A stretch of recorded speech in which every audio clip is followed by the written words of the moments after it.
આજે મીનાબેન આપણા નવસારી એમના ઘરે આવી ગયા છે. આપણા સૌના માટે ખૂબ જ આનંદનો વિષય છે. તે લોકો નંબર મારા બ્લોક કરી દે છે એટલે મેં ટિકિટ હારવી કીધું તभी એ લોકો મારું સાંભળતા નહીં હતા. ત્યારે બેલારુમાં કપરા સંજોગોનો સામનો કરીને એકલી મહિલા એ ઝઝૂમી રહી હતી, જ્યાં સાથે દેવું કરી એજન્ટને આપેલા રૂપિયા પરત મળે તેવી આશા જે છે તે પણ અત્યારે જોવા મળી રહી છે.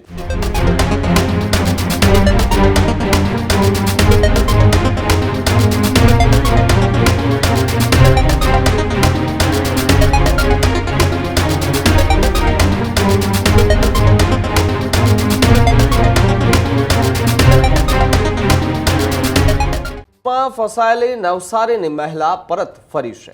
નવસારીની મીના જોશી આખરે વતન પરત ફરતા ભાવુક દ્રશ્યો પણ જોવા મળી રહ્યા છે. મીના જોશી પરત ફરતા પરિવાર સાથે સુખદ મિલન પણ થતું જોવા મળી રહ્યું છે. વિધવા મીના જોશીનું 3 બાળકો અને પોતાની માતા સાથે સુખદ મિલન જે છે તેના દ્રશ્યો જોવા મળી રહ્યા છે. ભાવુક દ્રશ્યો સર્જાતા જોવા મળી રહ્યા છે. ત્યારે બેલારુમાં કપરા સંજોગોનો સામનો કરીને એકલી મહિલા એ ઝઝૂમી રહી હતી. બેલારુસના કપરા સંજોગો અંગે મીના જોશીએ આપવીતી પણ જણાવી.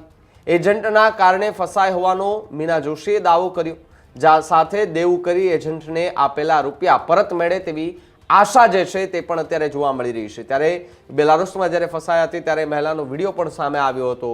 એ વિડીયોની અંદર એમણે ખૂબ મોટી વાત કહી હતી કે મેં વ્યાજે અને લોને પૈસા લઈને હું અહીંયા આવી હતી, પરંતુ અહીંયા મારી સાથે આ પ્રકારની ઘટના બની છે અને હવે મારે પરત આવવું છે, પરંતુ અહીંયા કેવી રીતે નીકળું? હવે એજન્ટો મને જવાબ નથી દઈ રહ્યા, મારે કરવું હોય મારે કોને કહેવું એ પણ વાત જે છે તે કરતા જોવા મળી રહ્યા હતા. એમનો વિડીયો પણ સોશિયલ મીડિયા પર વાયરલ થઈ રહ્યો હતો. તો બીજી તરફ અન્ય યુવકોના પણ વિડીયો સામે આવ્યા હતા કે જે બેલારુસમાં ફસાયા હતા.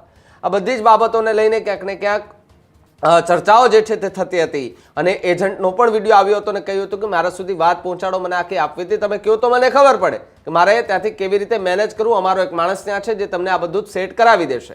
આ પ્રકારનો એક વિડીયો જે છે તે પણ એજન્ટનો સામે આવ્યો હતો.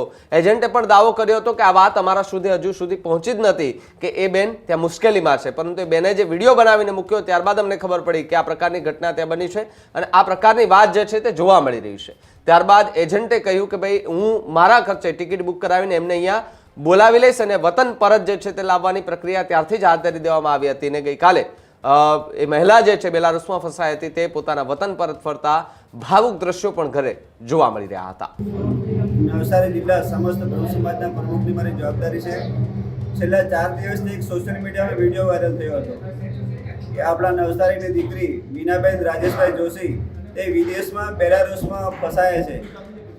અહીંયા પોતાના દીકરાઓના ઉજ્જવળ ભવિષ્ય માટે બેલારુસ ગયા હતા અને જે એજન્ટે એમને લોભામણી લાલચ આપી હતી, એમને મોટા મોટા સપનાઓ બતાવ્યા હતા, પણ એ સપના બધા ખોટા હતા. અને ત્યાં ગયા તો મીનાબેન પાસે કોઈ સારી જોબની વ્યવસ્થા ન હતી. તેમને ગાય ભેંસના તબેલામાં એક જોબ માટે રાખવામાં આવ્યા હતા અને 15 કલાક એમની જોબ હતી અને 200 કિલોમીટર એમને ત્યાં દૂર જવું પડતું હતું જોબ કરવા માટે. છેલ્લે થાકીને મીનાબેન એક સોશિયલ મીડિયામાં વિડીયો વાયરલ કર્યો હતો કે હું એટલી અહીંયા ફસાઈ ગયો છું કે મારી પાસે કોઈ સારી રહેવાની વ્યવસ્થા નથી, મારી પાસે ખાવા પીવાના પણ પૈસા નથી, મારી પાસે ઇન્ડિયા પરત આવવા માટે ટિકિટના પણ વ્યવસ્થા નથી. એ વિડીયો અમારા ધ્યાને આવ્યો એટલે હું અને મારા મિત્ર અમારા ભાવેશભાઈ જોશી બ્રહ્મ સમાજ નવસારી જિલ્લાના મહામંત્રી છે, એ એમનું એડ્રેસ અમે તપાસીને એમના ઘરે ગયા. એમના મમ્મીને અમે મુલાકાત કરી. મીનાબેનની 2 દીકરી અને 1 દીકરો છે. મીનાબેન એ વિધવા છે. એમના પતિદેવ 9 વર્ષ પહેલા દેવલોક પામ્યા હતા. આખા ઘરની જવાબદારી મીનાબેન પર હતી. એ જોઈને અમને થયું કે આપણે કોઈ પણ સંજોગે જેમ બને તેમ વહેલી તકે મીનાબેનને આપણે ઇન્ડિયા પરત લાવવા છે. અમે નવસારીના ધારાસભ્ય રાકેશભાઈ દેસાઈ સાહેબનો સંપર્ક કર્યો, આપણા નવસારીના એસપી રાહુલભાઈ પટેલ સાહેબનો સંપર્ક કર્યો. અમને ખૂબ જ સાથ અને સહકાર મળ્યો અને આજે મીનાબેન આપણા નવસારી એમના ઘરે આવી ગયા છે. આપણા સૌના માટે ખૂબ જ આનંદનો વિષય છે અને આપણા દેશના સર્વે જનતાને એક મારી વિનંતી છે કે કોઈ અજાણ્યા એજન્ટોની વાતમાં આવી અને ભરમાશો નહીં.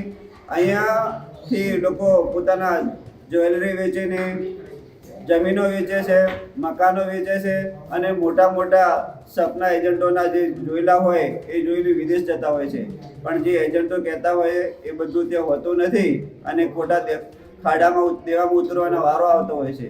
તો જોઈ વિચારી અને જે જાણીતા વ્યવસ્થિત એજન્ટો એમનો સંપર્ક કરવો, કોઈ અજાણ્યા એજન્ટોનો સંપર્ક કરવો નહીં બહાર જવા માટે. પણ મેં એજન્ટ લોકોને કામ આપ્યું હતું ને એમને એવું કહેવામાં હતું કે સ્ટ્રોબેરી પેકિંગમાં ને એવુંમાં હતું ને એ પછી 70,000 થી 80,000 પગાર કીધો હતો એટલે મેં બી થોડું દેવું કરીને જ ગઈ હતી. ને ત્યાં ગયા ને પછી જોવા જાણ્યું કે ત્યાં તો મિક્સમાંથી બેલારુસથી 350-400 કિલોમીટર દૂર ગામડામાં નાખી દીધા ને દૂધના તબેલામાં નાખી દીધા ગાવડા ભેણાનું કરવા. પછી 15 કલાકની એવી નોકરી હતી એ મારાથી નહીં થાય એટલે પછી એક દિવસ રજા પડે એટલે ત્યાં રાજીનામા મુકાઈ દેતા હતા. એવી રીતે પછી ત્યાંથી પાછી મિક્સમાં આવીને પછી છૂટક એમ તેમ જોબ કરી એટલે થોડુંક એમ તેમ કરતા હતા.